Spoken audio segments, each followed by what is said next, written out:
स्वागत है आप सभी का हमारे चैनल जेडे न्यूज पावर में। आज हम आपके लिए लेकर आ गए तेलंगाना की 119 विधानसभा सीटों का ताजा एवं लेटेस्ट सर्वे। आपको बता दें जानेंगे इस वीडियो में क्या बीआरएस पार्टी जो वर्तमान में अभी चल रही है उसकी सरकार फिर से रिपीट होगी या भारतीय जनता पार्टी अपनी सरकार बनाएगी या कांग्रेस पार्टी अपनी सरकार बनाएगी।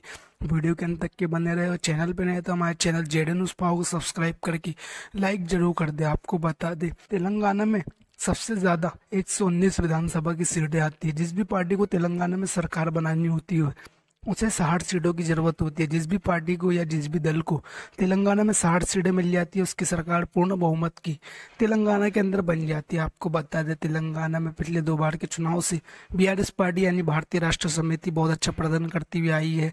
वही कांग्रेस पार्टी अभी मुख्य विपक्ष में। तो जानेंगे इस वीडियो में किसकी बनेगी सरकार। तो चलिए शुरू करते हैं। यदाद्री भुवनगिरी की अगर 2 सीटों की बात करें तो दोनों की दोनों सीट कांग्रेस पार्टी के खाते में जा सकती है। यहाँ पर बीआरएस पार्टी का सुपड़ा साफ होता हुआ दिख सकता है यदाद्री भुवनगिरी में।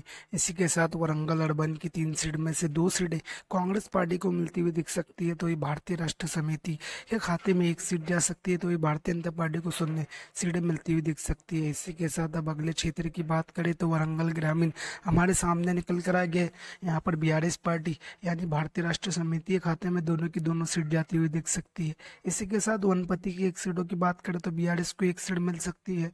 तो एक कांग्रेस पार्टी को 0 सीट जा सकती है और भारतीय राष्ट्र समिति को यहाँ पर 1 सीट मिलती हुई दिख सकती है। वही बीजेपी को 0 सीट जाती हुई दिख सकती है। तो अदर्स को भी 0 सीट मिलती हुई दिख सकती है। इसी के साथ विकाराबाद की 4 सीटों की बात करें तो बीआरएस पार्टी वही कांग्रेस पार्टी को 2-2 सीटें मिल सकती है। दोनों ही पार्टी में कड़ा मुकाबला देखने को मिल सकता है विकाराबाद क्षेत्र में।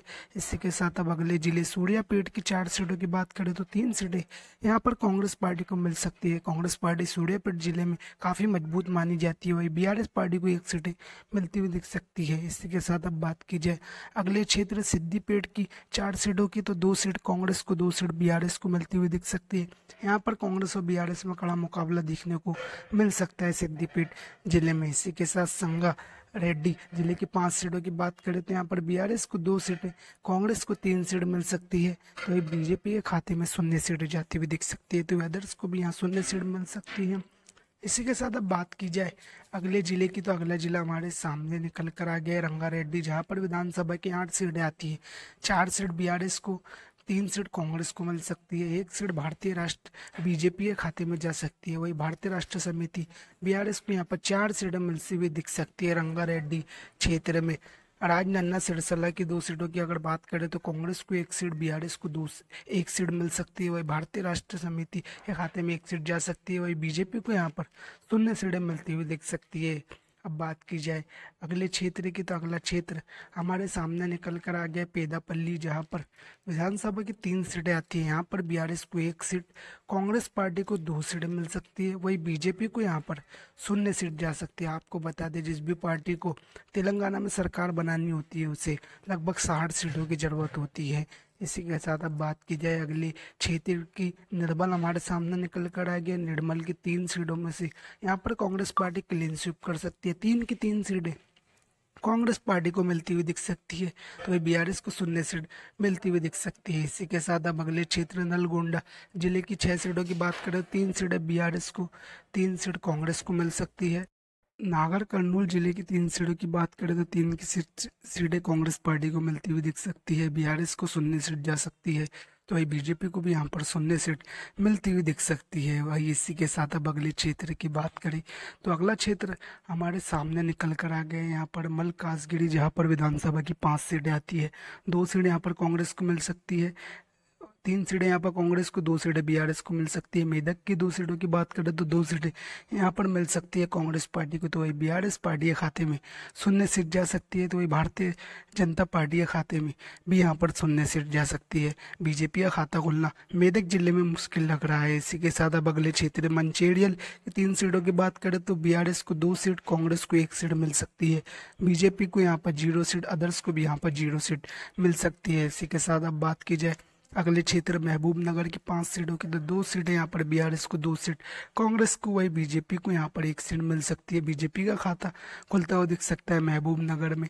इसी के साथ अब बात की जाए अगले क्षेत्र की, महबूबाबाद हमारे सामने निकल कर आ गया। यहाँ पर 2 सीटें आती है, बीआरएस को 1 सीट, कांग्रेस को 1 सीट मिल सकती है। बीजेपी को यहाँ पर 0 सीट जाती हुई दिख सकती है। कोमाराम भीम की 2 सीटों की बात करें तो कांग्रेस को ये दोनों की दोनों सीट जाती हुई दिख सकती है। बीआरएस को यहाँ पर 0 सीट, बीजेपी को भी यहाँ पर 0 सीट मिलती हुई दिख सकती है। अगले क्षेत्र की बात करें तो अगला क्षेत्र खम्मम हमारे सामने निकल कर आ गया। यहाँ पर 5 सीटें आती है, कांग्रेस पार्टी को 5 की 5 सीटें मिलती हुई दिख सकती है। वही भारतीय जनता पार्टी को 0 सीट जाती हुई दिख सकती है। आपको बता दें कांग्रेस पार्टी यह ऐलान कर चुकी है कि हमारी सरकार अगर तेलंगाना में बनती है तो 4,000 रुपये विधवाओं को देंगे। वही सीनियर सिटीजन्स को भी यहाँ पर 4,000 रुपये हर महीने देने का वादा कर रही है कांग्रेस पार्टी। वही महिलाओं को भी यहाँ पर काफ़ी बस में सुविधाएं देने की बात कर रही है कि महिलाओं के लिए बस में आना जाना फ्री कराया जाएगा। वही यहाँ पर कांग्रेस पार्टी ये भी कह रही है कि हमारी आने वाली सरकार यहाँ पर महिलाओं वही बुजुर्गों की सरकार होगी, आने वाली सरकार देश के युवाओं की सरकार होगी। यहाँ पर कांग्रेस पार्टी ये कहती हुई नजर आ रही है। यहाँ पर आपको बता दें राहुल गांधी से लेकर प्रियंका गांधी तक के रोड शो और रैलियाँ कर रहे हैं। ऐसा माना जा रहा है कांग्रेस पार्टी की सरकार बनती हुई दिख सकती है तेलंगाना के अंदर। करीमनगर की अगर 4 सीटों की बात करें तो बीआरएस पार्टी को 2 सीट, कांग्रेस को भी 2 सीट मिल सकती है। बीजेपी के खाते में यानी भारतीय जनता पार्टी को यहाँ पर 0 सीट जाती हुई दिख सकती है। कमररेड्डी जिले की 3 सीटों की बात करें तो बीआरएस पार्टी को 1 सीट मिल सकती है, तो वही 2 सीट यहाँ पर कांग्रेस पार्टी के खाते में जा सकती है, तो वही बीजेपी को यहाँ पर 0 सीटें मिल सकती है। आपको बता दें भारतीय जनता पार्टी के लिए प्रधानमंत्री नरेंद्र मोदी मैदान में उतरे हुए। प्रधानमंत्री नरेंद्र मोदी कह रहे हैं कि हमारी सरकार बनने जा रही है तेलंगाना में। आपको बता दें प्रधानमंत्री नरेंद्र मोदी काफ़ी एक्टिव हो गए हैं तेलंगाना के अंदर। आपको बता दें 30 नवंबर को यहाँ पर मतदान होना है, वही इसके नतीजे 3 दिसंबर को जारी किए जाएंगे। तो वही तीनों ही पार्टियां चुनाव प्रचार में जुटी हुई है कि चंद्रशेखर राव भी चुनाव प्रचार में जुटे हुए, तो वही राहुल गांधी प्रियंका गांधी भी चुनावी रैलियां वही प्रचार कर रहे हैं। तो वही प्रधानमंत्री नरेंद्र मोदी भी रोड शो वही रैलियां कर रहे हैं। इसी के साथ अब बात की जाए जोगुलंबा गढ़वाल की 2 सीटों की तो दोनों की दोनों सीट कांग्रेस पार्टी के खाते में जाती भी दिख सकती है। बीआरएस को 0 सीट, जनगांव की 3 सीटों में से 2 सीट यहाँ पर मिल सकती है कांग्रेस पार्टी को यानी इंडियन नेशनल कांग्रेस को, तो वही बीआरएस को 1 सीट मिल सकती है। वही बीजेपी को यहाँ जा सकती है 0 सीटें। इसी के साथ अब बात की जाए जगित्याल की 3 सीटों की तो 3 की 3 सीट यहाँ पर कांग्रेस को मिलती हुई दिख सकती है। कांग्रेस पार्टी यहाँ पर बहुत अच्छा प्रदर्शन करती हुई दिख सकती है जगित्याल में। बीआरएस को यहाँ पर 0 सीट जा सकती है, तो ये बीजेपी को भी यहाँ पर मिल सकती है 0 सीट। इसी के साथ अब अगले क्षेत्र की अगर बात करें तो अगला क्षेत्र हमारे सामने निकल कर आ गया है। इसी के साथ अब बात की जाए अगले क्षेत्र की तो ये जैस शंकर भूपलपल्ली हमारे सामने निकल कर आ गया है। 2 सीट है यहाँ पर, 1 सीट बीआरएस को, 1 सीट कांग्रेस पार्टी को मिलती हुई दिख सकती है। हैदराबाद की अगर 15 सीटों की बात करें तो यहाँ पर 4 सीटें बीआरएस को, 4 सीट कांग्रेस को मिलती हुई दिख सकती है। आपको बता दें बीआरएस पार्टी वही कांग्रेस पार्टी यहाँ पर बहुत अच्छा प्रदर्शन करते हुए दिख सकते हैं। आपको बता दें वही अदर्स के खाते में एमआईएम के खाते में 7 सीटें जा सकती है। आपको बता दें हैदराबाद के अंदर एमआईएम पार्टी काफ़ी मजबूत है। हैदराबाद में एमआईएम पार्टी को हर विधानसभा के चुनाव में तेलंगाना में हैदराबाद में 7 सीटें मिलती हुई दिख सकती है। आपको बता दें 2023 में भी 7 सीटें मिल सकती है हैदराबाद में एमआईएम पार्टी के खाते में। निजामाबाद की 6 सीटों की बात करें तो यहाँ पर बीआरएस को 2 सीट, कांग्रेस को 4 सीटें मिलती हुई दिख सकती है।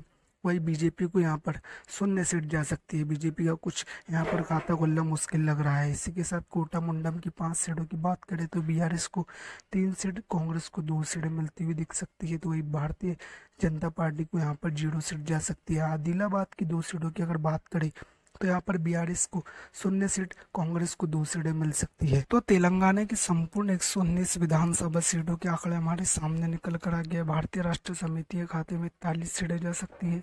कांग्रेस पार्टी को 69 सीटें मिलती हुई दिख सकती है। तो वही भारतीय जनता पार्टी के खाते में 2 सीटें जा सकती है। तो वही एमआईएम को 7 सीटें मिल सकती है। तो तेलंगाना की संपूर्ण 119 विधानसभा सीटों के आंकड़े हमारे सामने निकल कर आ गए। इस पर आपकी क्या राय है, आप अपनी राय कमेंट बॉक्स में जरूर रखें। आपको क्या लगता है तेलंगाना में किस पार्टी की सरकार बनेगी, अपनी राय कमेंट बॉक्स में जरूर रखें। आपको बता दें तेलंगाना में हमारे ओपिनियन पोल के अनुसार कांग्रेस पार्टी को 69 सीटें मिलती हुई दिख सकती है। कांग्रेस पार्टी की पूर्ण बहुमत की तेलंगाना में सरकार बनती हुई दिख सकती है। कांग्रेस पार्टी को 69 70 सीटें मिल सकती है। तो वही BRS पार्टी यानी कि एस चंद्रशेखर राव की पार्टी BRS को झटका लगता हुआ दिख सकता है। आपको बता दें यहाँ पर BRS पार्टी को 41 सीटें मिलती हुई दिख सकती है। तो ये भारतीय जनता पार्टी को यहाँ पर 2 सीटें मिल सकती है। बीजेपी का भी यहाँ पर सुपड़ा साफ होता हुआ दिख सकता है। तो भाई अदर्स को यहाँ पर 7 सीटें जा सकती है। तो इस पर आपकी क्या राय है, आप अपनी राय कमेंट बॉक्स में जरूर रखिए और चैनल पर नहीं तो हमारे चैनल जेड न्यूज़ को सब्सक्राइब जरूर करें।